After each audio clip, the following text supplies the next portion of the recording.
Today we're going to do a hard-related rates problem. This is a type of problem that you may see on an AP exam or on a Calc 1 or Calc 2 exam in college. These are very common, and today we're going to walk through it and hopefully make it easier for you. So let's get right into it. A 10-foot pole is standing upright on the ground. A person who is 6 feet tall walks away from the pole at a rate of 4 feet per second. How fast is the length of the person's shadow changing when a person is 8 feet from the pole? Now, at first glance, this could be a bit confusing, a bit challenging because how the heck are we supposed to measure someone's shadow? But take a breath. Let's break this down. So first things first, as always, let's draw a picture. A picture is the best way to visualize everything in math and physics. So let's start by drawing a nice and beautiful pole standing upright. This is 10 feet.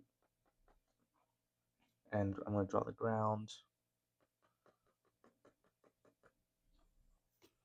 And we have a person who is 6 foot tall. Yay. Super happy. He is 6 foot, or she, tall, and they are walking away from the pole. So they are moving this direction at a rate of 4 feet per second. Right? So we want to know the person's shadow, or the rate of the change on the person's shadow when he is 8 feet from the pole. So, step one,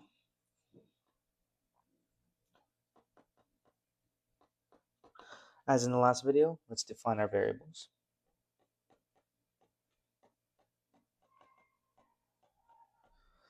It's always important to take a blob of words like these sentences or a picture and relate it into an easy equation that we can apply the rules that we've learned. So let's say let x be the distance from the pole to the person. So we'll say x is this.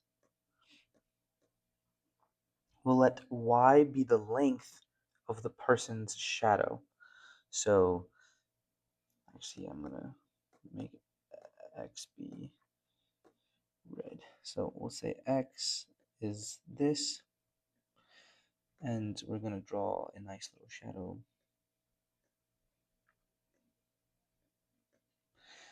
Actually, it's not that bad. And the length is going to be y of the shadow. So that gives us the total distance from the pole to the tip of the shadow. Oh, I guess let me draw the shadow the other way. Wow, that's terrible. Okay, that is a very bad shadow, guys. I apologize. But regardless, we're going to let y be the length of the shadow. And the total distance from the pole to the tip of the shadow is, so total distance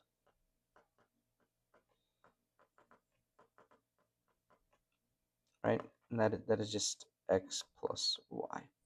So that's just a simple equation we can use. All right, let's go on to step 2.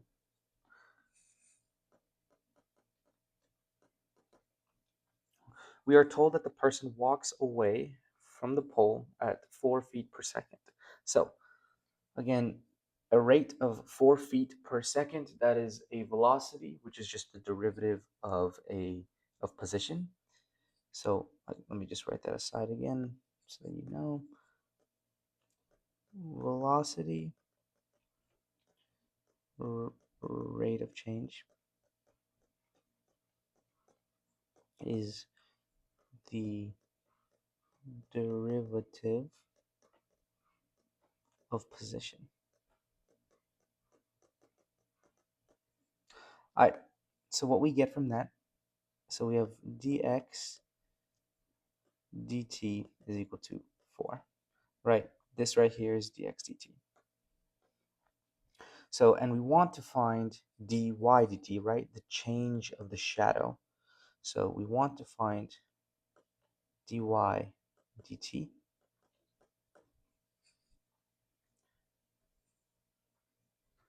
when x is equal to 8. Right, so dy dt is the change or the rate of change of the shadow's length. All right, step 3, solve. So let's first relate this problem to something that may be a bit more simple.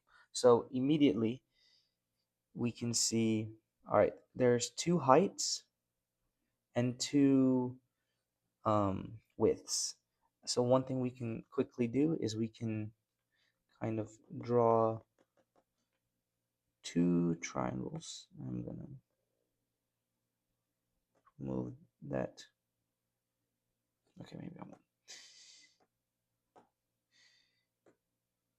Two triangles like that, where we know the height and length. So we're gonna set up a similar triangles problem. This is a key part when we use the big triangle and the small triangle.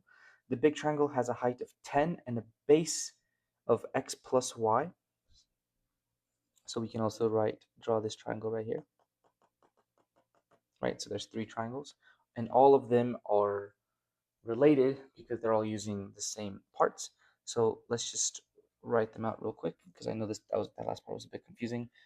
So we have 2 triangles, right? This is the big triangle with the height of 10 and the base of x plus y, which is what we found here. And we have a small triangle, right, of the person. So we have a height of 6 and a base of y, right? So we have 2 triangles, but we can think of that this triangle is just this part right here. So they share that section, right? So that's why we can relate them. So let's set up these 2 triangles into a problem. So we have 10 over x plus y is equal to 6 over y, right?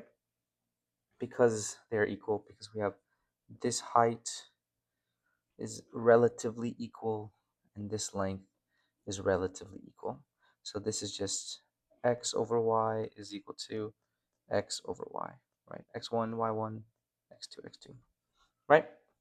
So now let's cross multiply to get variables on the one side. So we have 10y is equal to 6x plus 6y.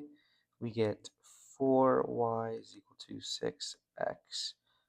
And then we can rewrite this as y is equal to 6 over 4x, which is also 3 halves x.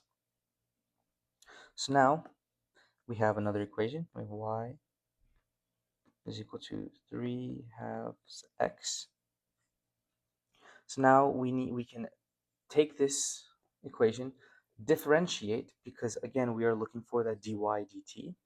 So we're going to differentiate both sides, and we're going to get dy dt, right, times 1, but we don't have to write that, is equal to 3 halves times dx dt. And we know dx dt from right above here is 4. So we can just rewrite this as dy dt is equal to 3 halves times 4 is equal to 6. So, and that is actually our final answer. dy dt is equal to 6 feet per second. So what that means is the rate of change of the shadow changes at a constant 6 feet per second. So every foot or every second, the shadow expands or expands at a rate of 6 feet. So notice something quite interesting. We actually didn't even need to use this x is equal to 8 after simplifying. And that is really common in related rates problems. They give you extra information, but once the relationship is established and the rate becomes a constant, as it did here, you don't actually need to use everything. So if this answer ended up being something like 6x, because maybe this was a 3 halves x squared, then we would have just plugged in the 8 for the x into the final problem to solve. But in this case, we didn't have that, so we were just left with a constant. And that is very common to see on either AP exams or calc exams in college, because they're trying to trick you in thinking that, oh, you're given all these variables that you have to use. But that is a common misconception. You do not need to use them all. So on harder related rate problems, the hardest part is usually not the differentiation, as we saw here. The differentiation is just power rule. The hardest part is setting up the equation. So again, when you have a problem like this, you always want to draw it out, define your variables of x and y, usually heights and widths and lengths. Um, Recall that a derivative is also known as a rate. You can have velocity is a rate of position. You can have something changing with respect to time, such as the shadow. Related to problems you have already solved, and usually problems you can solve quite simply. So again, here I related it to a triangle, something we all know with Pythagorean theorem, and we've been solving since we were in second grade. Related to a system that you can solve easily, and then go ahead and plug all your variables into that system and solve for your rate. And that is how you solve hard related rates problem. Hope that helped.